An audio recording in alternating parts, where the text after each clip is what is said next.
Prabhupada ki, Anantakoti Vaishnava Vrinda ki, Shri Shri Radha Kirchor Gopinath ki, Nita Gaura Premanande. So, will we? Oh. There's no switch here, huh? We might have to do it the good old-fashioned way, or? Yes. Yeah? Technology sometimes lets us down. Should not become too dependent. Here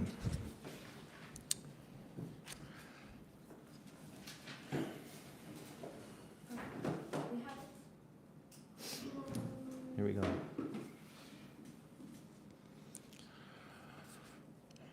You usually do Om Namo Bhagavate Vasudevaya first, or which? Yes. Om Namo Bhagavate Vasudevaya.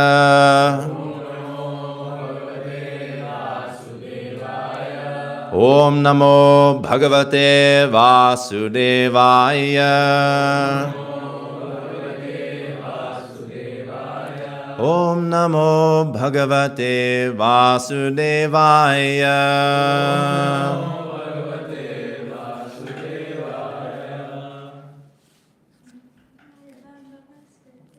Narayanam Narottamam Devim Saraswatim Vyasam Tato Jayamudirayet Nastapreshu Abhadreshu Nityam Bhagavata Sevaya Bhagavati Uttama Shloke Bhaktir Bhavati Naishtaki Om Jnanatimirandhasya Jnananjana Shalakaya Chakshurun Militayena Tasmai Shri Gurave Namaha.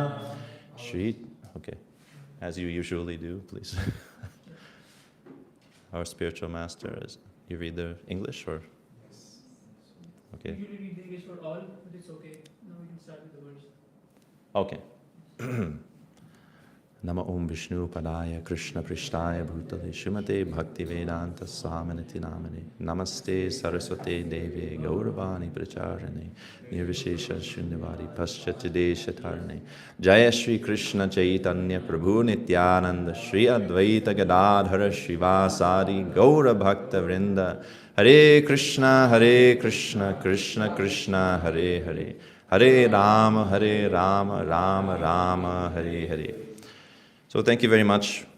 This morning we are reading from the 10th canto of Srimad Bhagavatam, chapter 6, entitled The Killing of the Demon Putana. And I believe from verses 19 to 30. Yes. So we will read together all the way through. One by one, 19, 20. This is how we do it. As you like. Text 19. Thereafter, Mother Yashoda and Rohini, along with the other elderly gopis, waved about the switch of a cow to give full protection to the child Sri Krishna. The child was thoroughly washed with cow urine and then smeared with the dust raised by the movements of the cows. Then different names of the Lord were applied with cow dung on 12 different parts of his body, beginning with the forehead as done in applying tilaka. In this way, the child was given protection. The gopis first executed the process of Achmana, drinking a sip of water from the right hand. They purified their bodies and hands with the Nyasa mantra and then applied the same mantra upon the body of the child. Sukadeva Goswami informed Maharaj Parikshit that the gopis, following the proper system, protected Krishna, their child, with this mantra. May Aja protect your legs. May Maniman protect your knees. Yagya, your thighs. Achyuta, the upper part of your waist. And Haigriva, your abdomen. Nikeshava, protect your heart. Isha, your chest. The sun god, your neck. Vishnu, your arms. Ukrama, your face. And Ishvara, your head. May Chakri protect you from the front. May Shri Hari, Gadadhari, the carrier of the club, protect you from the back. And may the carrier of the bow, who is known as the enemy of Madhu, and Lord Anjana, the carrier of the sword, protect your two sides. May Lord Ugrava, the carrier of conch shell, protect you from all corners. May Upendra protect you from above. May Garuda protect you on the ground. and may Lord Haladhar, the Supreme Person, protect you on all sides.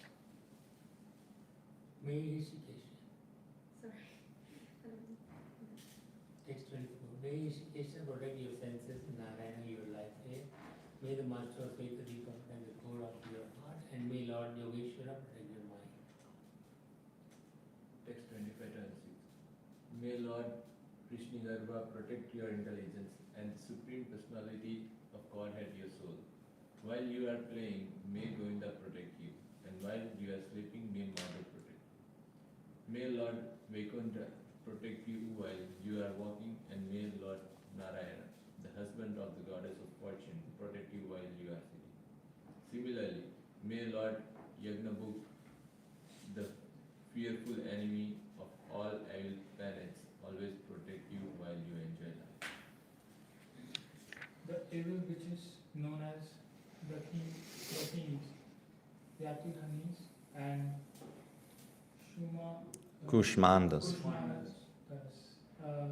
Are the greatest enemies of children, and the evil spirits like Bhutas, Pretas, Pishachas, Yakshas, Rakshasas, Vinayakas, as well as witches like Kotara, Revati, Yeshta, Putana, and Matrika are always ready to give trouble to the body, the life, air, and senses, causing loss of memory, madness, and bad dreams. Like the most experienced evil stars, they all create great disturbances, especially for children, but one can vanquish them simply by uttering Lord Vishnu's name. For when Lord Vishnu's name resounds, all of them become afraid and go away. Srila Shukdev Goswami continued. All the gopis headed by Mother Yashoda were bound by maternal affection. After they thus chanted mantras to protect the child, Mother Yashoda gave the child the nipple of her breast to suck and then got him to lie down on his bed. And we're focusing on text? 29.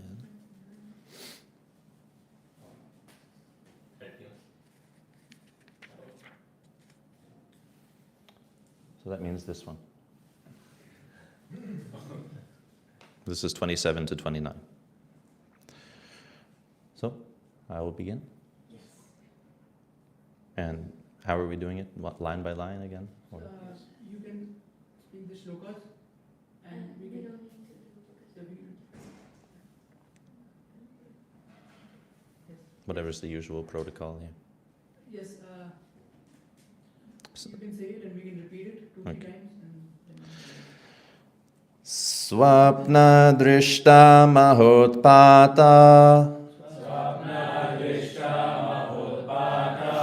Vridha bala grahascha ye Sarve nashyantu te Vishnor Nama grahana bhiravaha Swapna drishta mahotpata Vridha bala grahascha ye Sarve nashyantu te Vishnor Nama grahana bhiravaha.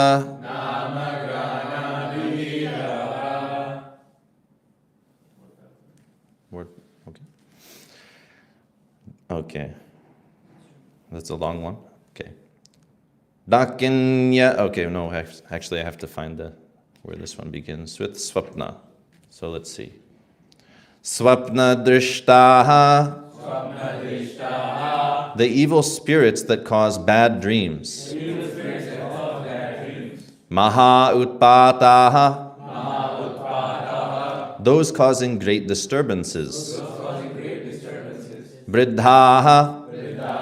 The most experienced. Balagrahaha cha. And those attacking children. Ye. Who? Sarve, all of them. Nashyantu, let be vanquished. Te, those. Vishnoho, of Lord Vishnu. Namagrahana, by the chanting of the name. Bhiravaha, become afraid. Okay, translation. Full translation. The evil witches known as Dakinis. I'll just read for the other verses also, it's okay? Or, yeah, just to get the context. The evil witches known as Dakinis, Yatudhanis, and Kushmandas are the greatest enemies of children. And the evil spirits like Bhutas, Pretas, Pishachas, Yakshas, Rakshasas, and Vinayakas, as well as witches like Kotara, Revati, Jyeshtha, Putana, and Matrika, are always ready to give trouble to the body, the life air, and the senses, causing loss of memory, madness, and bad dreams. Like the most experienced evil stars, they all create great disturbances, especially for children. But one can vanquish them simply by uttering Lord Vishnu's name. For when Lord Vishnu's name resounds, all of them become afraid and go away. Purport. As stated in the Brahma Samhita 533, Advaitam achyutam anadim ananta rupam Adyam Purana Purusham Navayovanam Cha Vedeshu Durlabham Adurlabham Atma Bhaktao Govindam Adi Purusham Tamaham Bhajami. I worship the Supreme Personality of Godhead, Govinda, who is the original person, non-dual, infallible, and without beginning. Although he expands into unlimited forms, he is still the original, and although he is the oldest person, he always appears as a fresh youth. Such eternal, blissful, and all-knowing forms of the Lord cannot be understood by the academic wisdom of the Vedas, but they are always manifest to pure, unalloyed devotees. While decorating the body with tilaka, we give protection to the body by chanting 12 names of Vishnu. Although Govinda, or Lord Vishnu, is one, he has different names and forms with which to act differently. But if one cannot remember all the names at one time, one may simply chant, Lord Vishnu, Lord Vishnu, Lord Vishnu. Shri Vishnu, Shri Vishnu, Shri Vishnu. And always think of Lord Vishnu. Vishnu Aradhanam Param. This is the highest form of worship. If one remembers Vishnu always, even though one is disturbed by many bad elements, one can be protected without a doubt. The Ayurveda Shastra recommends Aushadhi Chintayet Vishnum. Even while taking medicine, one should remember Vishnu, because the medicine is not all in all, and Lord Vishnu is the real protector. The material world is full of danger, padam padam yad vipadam. Therefore, one must become a Vaishnava and think of Vishnu constantly. This is made easier by the chanting of the Hare Krishna Maha Mantra. Therefore, Sri Chaitanya Mahaprabhu has recommended Kirtaniya Sada Harihi, Param Vijayate Sri Krishna Sankirtanam, and Kirtanadeva Krishnasya Mukta Sangha Param Brajet. Okay, so there's a lot here in these previous verses as well. So the gopis, although not known for being highly educated or trained in Vedic rituals, nonetheless, Srila Prabhupada makes the point in some of the purports that they were well informed about all these types of protective rites. And frequently throughout Krishna's pastimes, as they're harassed by demons sent by Kamsa in Vraja, we see that they were taking measures to protect Krishna. So they were aware of the process of, we have, they are fanning Krishna with the tail of the cow, just as we do in Arati with the chamara, the yak tail. So this is a symbol of protection. Of course, on a gross level, protecting from flies. This is very practical use of the chamara, but it also has a symbolic meaning in terms of protection. Beyond that, we see that they were doing achaman and nyasas.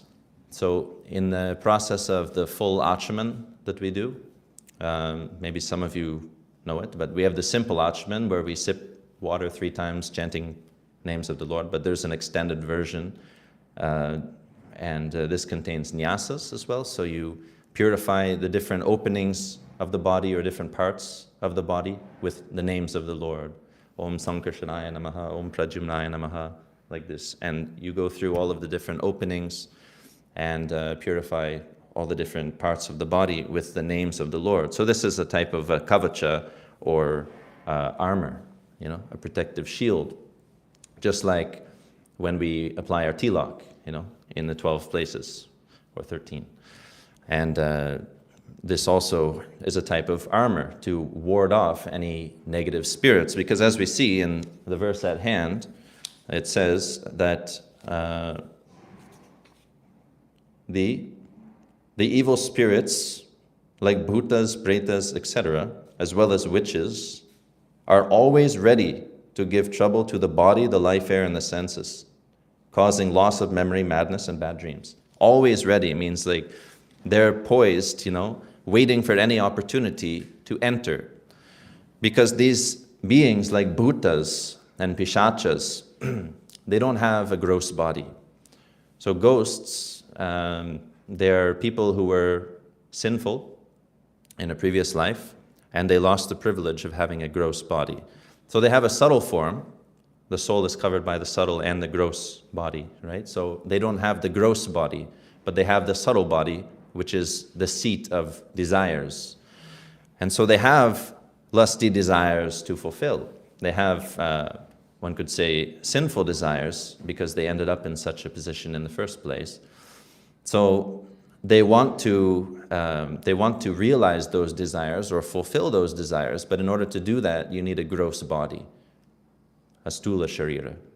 So they're always looking for an opportunity where they can possess someone with a gross body. And the victims of such possession are those who are more in the mode of ignorance, because the mode of ignorance means you have less control over your senses and your mind. So it's like you're driving a vehicle, and if you're, not really holding the wheel and you're not really,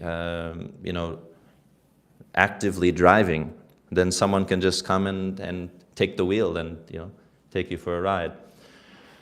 So those in the mode of ignorance, then we see sometimes they become, victimized by these entities, and modern, what we call in modern terms, like psychosis, schizophrenia, these types of things, are more or less being afflicted by subtle beings. Yeah.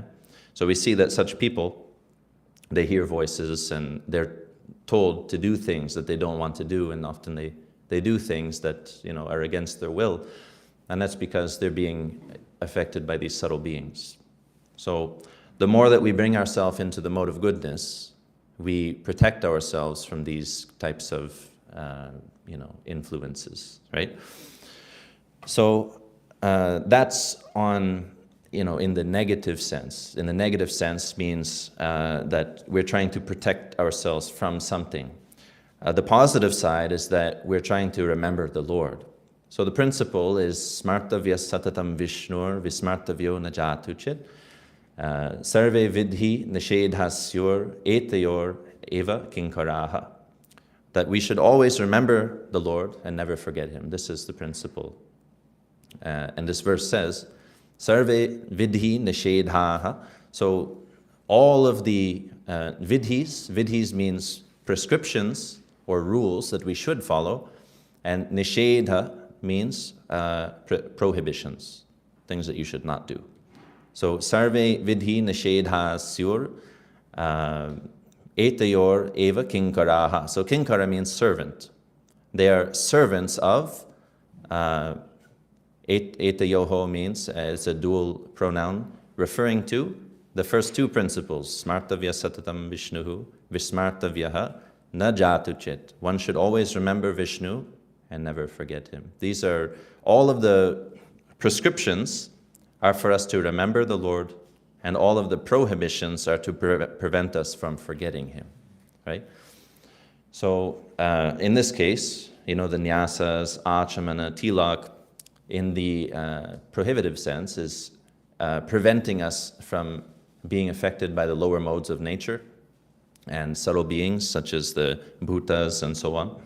And in a positive sense, the prescription is that it's helping us to remember the Lord. Why? Because these mantras, they're simply the names of the Lord.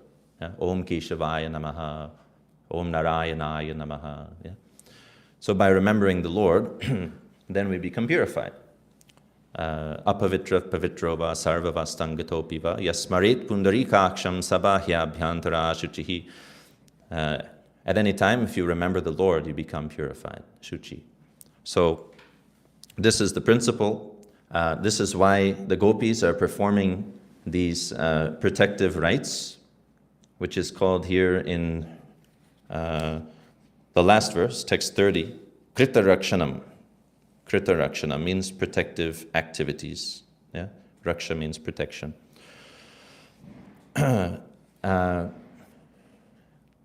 It's also connected with the 6 aspects of devotional service or surrender. Anukulyasya sankalpa pratikulyasya varjanam. So accepting those things which are favorable, anukula, and rejecting those things that are unfavorable or pratikula, right? So those favorable things remind us of the Lord. Those unfavorable things cause us to forget Him. So in our case in ISKCON, we have the basic prohibitions. There's 4 of them. Does anyone know? No intoxication. What's that? No intoxication. No intoxication. Yeah. No illicit sex. No illicit sex. No gambling. No gambling. meat eating. No meat eating. Yeah. These are the 4 basic nishadhas or prohibitions. Why? Because these things cause us to forget Krishna. Very difficult to remember Krishna when you're drunk or engaged in some type of sinful activities, eating meat, right?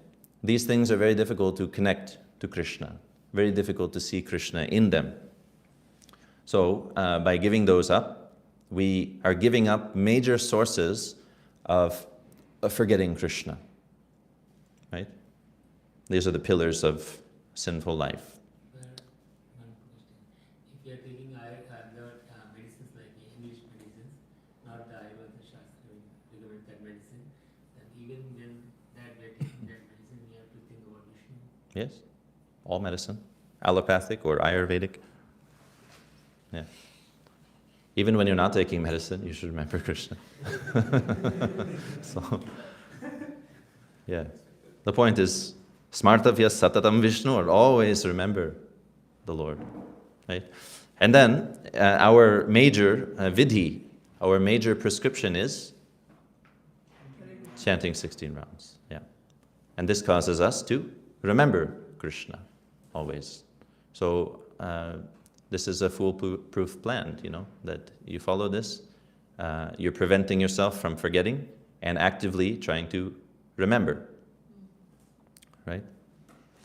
So, so the gopis were doing this for Krishna, even though Krishna is the one whose name they're applying to his body. They're meditating on him to protect himself, but the gopis, as it says in the last verse also, the gopis were pranaya baddha, bound by their maternal affection. Yeah? So because of this maternal affection that they have for Krishna, this vatsalya bhav, they were blind to his divinity. They did not understand Krishna to be the Supreme Personality of Godhead.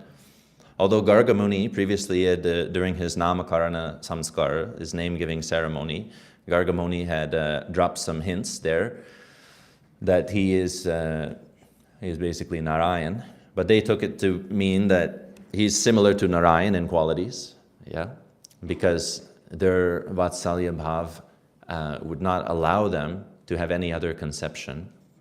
So whenever any dangerous situation happened surrounding Krishna, and this now we're discussing the very first of such incidents, and as you read through the 10th canto, many more such incidents will take place. We'll have Shakatasura, we'll have Trinavarta, and we'll have so many other demons and dangerous situations, all seeming to surround Krishna, and somehow or other, he always comes out of it unscathed, and the demons are utterly smashed. And the way that the Vrajavasis make sense of this is that this child must be favored by Narayan. And our prayers to Narayan are answered because Narayan himself is protecting Krishna.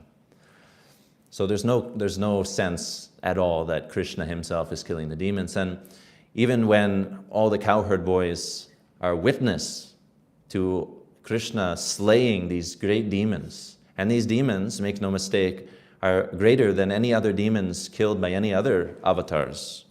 They're greater than Hiranyakashipu and Hiranyaksha. They're greater than Ravana. All of these demons of Raja are much greater in strength. And Krishna is slaying them just like child's play. And the cowherd boys witnessing these miracles, then when they tell their parents, then they don't believe them because they're just children, and they have very fertile imaginations. So that's the strength of their love, their pranaya. It causes them to be completely oblivious to Krishna's divinity.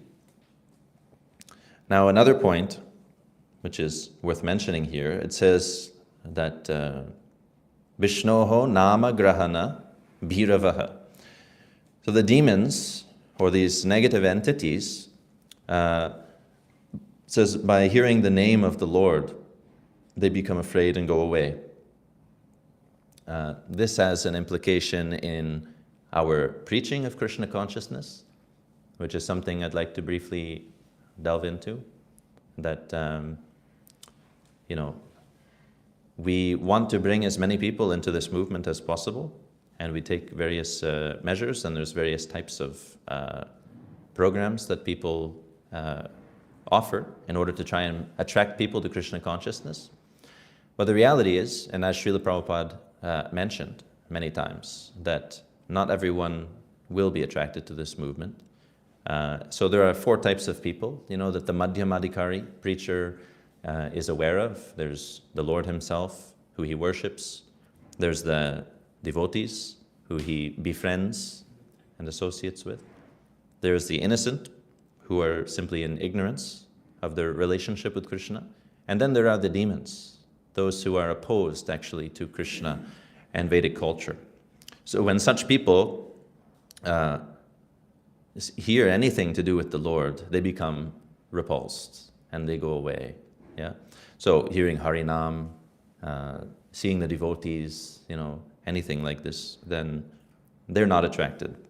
So there will be people that we meet who are not interested in Krishna consciousness, and that's okay. And we should, not try to trick them into being devotees, or we should not try to push anything, because this is the 9th offense against the holy name of the Lord, to preach to the faithless. So, unfortunately, it's a reality that there will be people who are opposed. So therefore, we should simply look for those people who are ripe fruits, the innocent, the other category, who are favorable and they have the sufficient bhakti unmukhi sukriti. So the reason that people take to Krishna consciousness is because they have sufficient bhakti sukriti from previous lifetimes.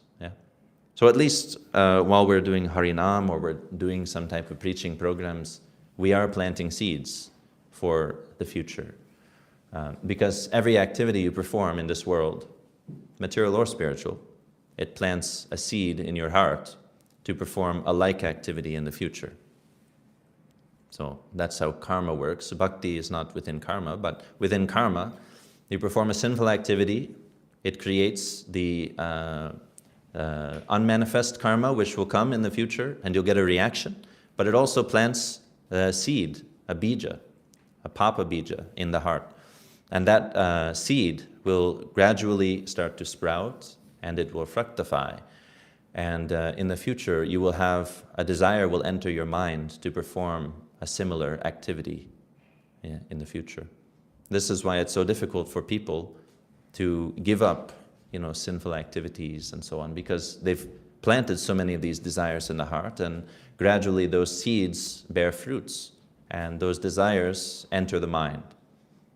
So with bhakti, a similar process happens, that you perform some type of devotional activity, and you plant a seed in your heart to perform a similar devotional activity in the future, and to become more favorably disposed towards bhakti.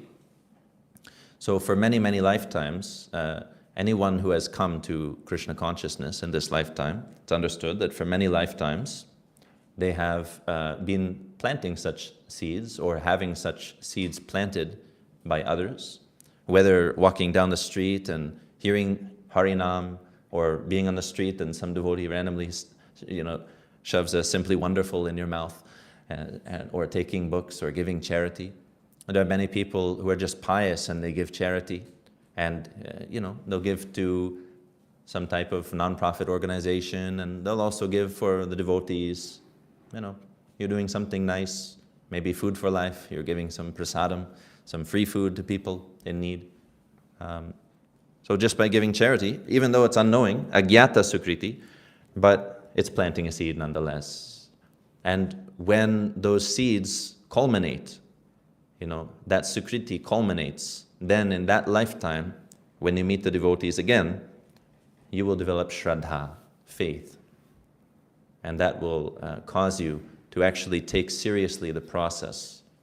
Then you will associate with devotees and practice Krishna consciousness. So, there will be people that are opposed, and it's very natural that they will go away. Yeah? So just try to focus on those who have a natural inclination. Yeah? You give a little. If they take it, you give more. If they don't, then you don't push, because there are so many other people. This is the principle we learn on book distribution.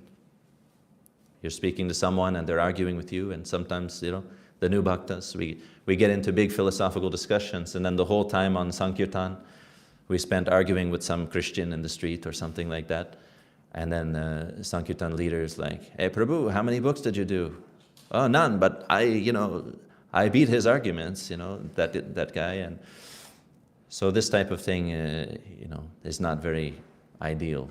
In fact, it's offensive, because such people will only criticize. They'll use whatever you're saying to blaspheme the Lord and the devotees. So, there's more people out there we have to spend time with. So we just look for those who are not going to run away at the sound of the name of the Lord. So these are some thoughts. What time are we supposed to conclude? 8:30, and then questions, right? Including questions. Okay, so we can stop here. Some things have been said. There's more to be said, but we're open to any questions. Yes, Prabhu. In the verse, it is mentioned that we should always remember Krishna's names of Vishnu. Yes. So, can you elaborate more on the glories of holy names? The glories of the holy name.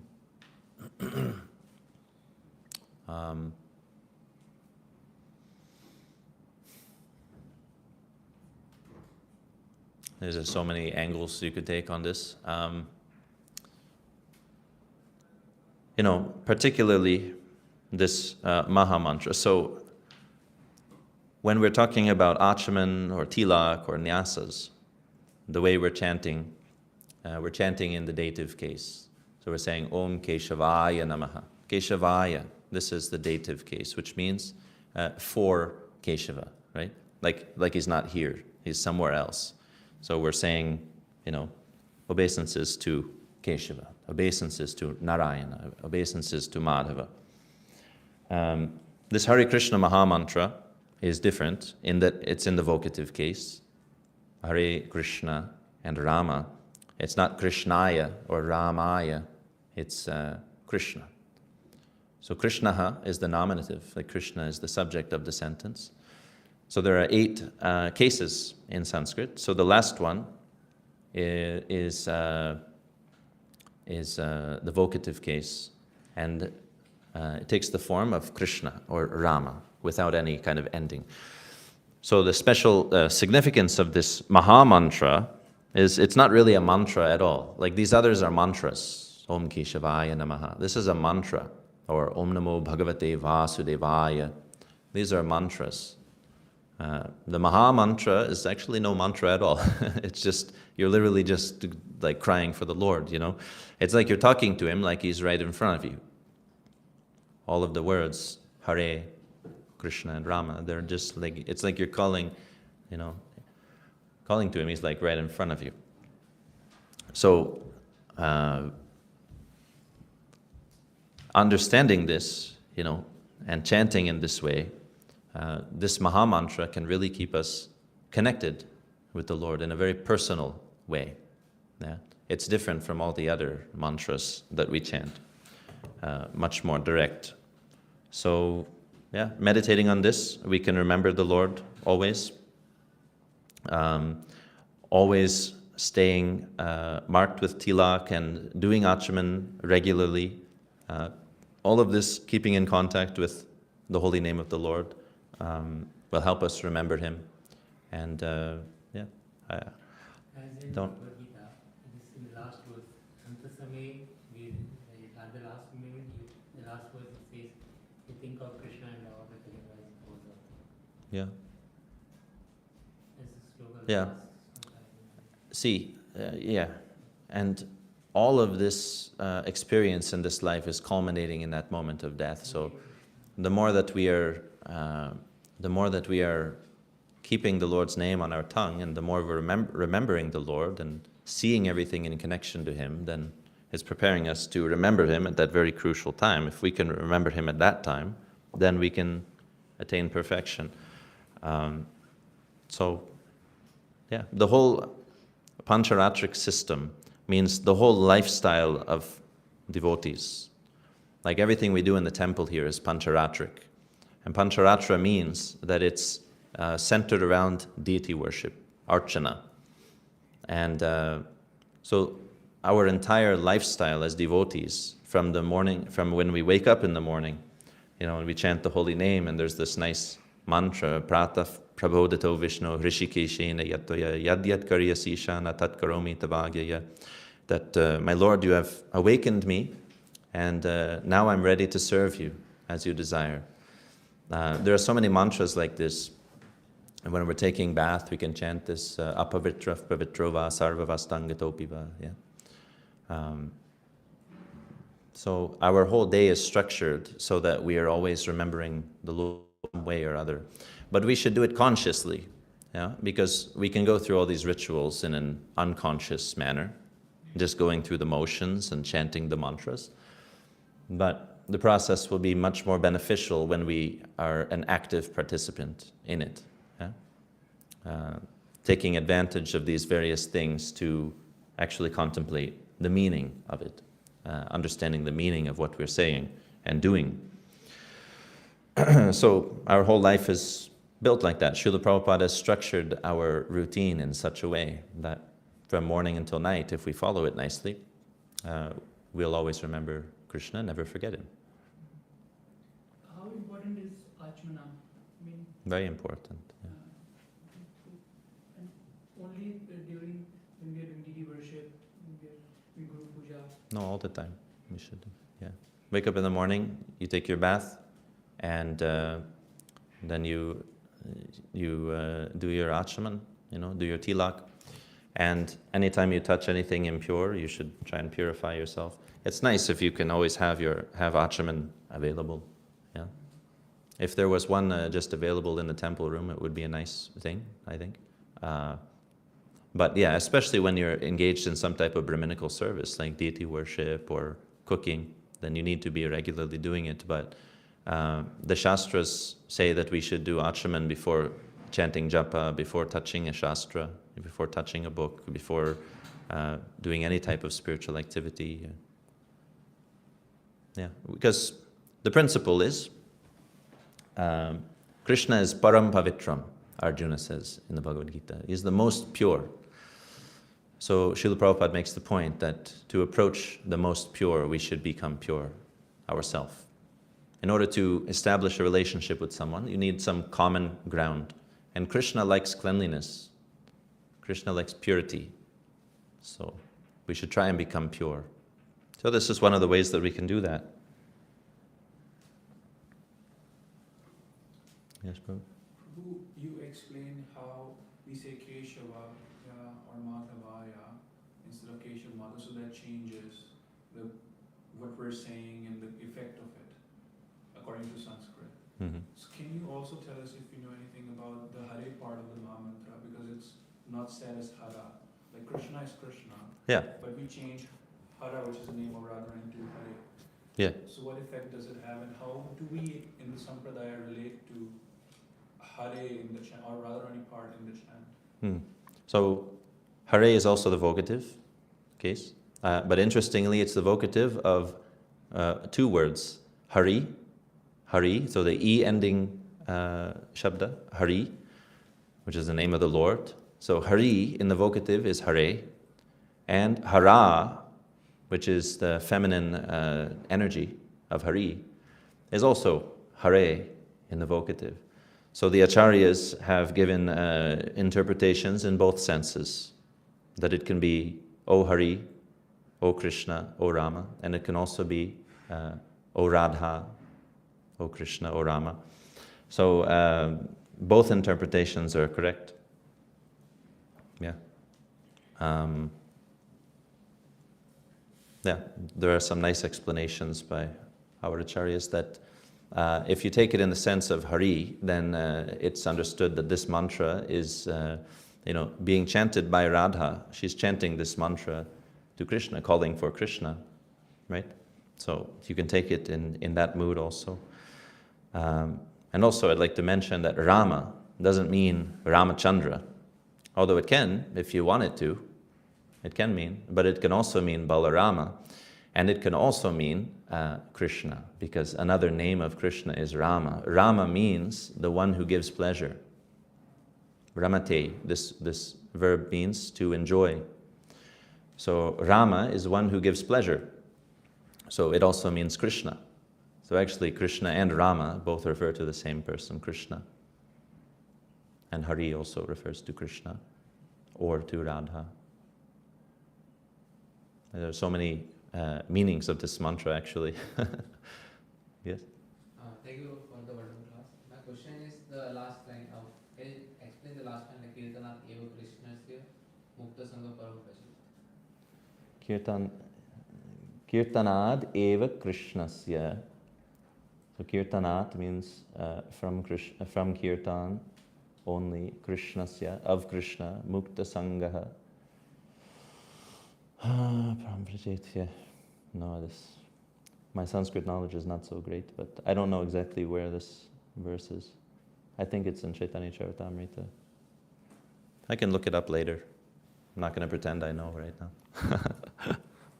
Yeah.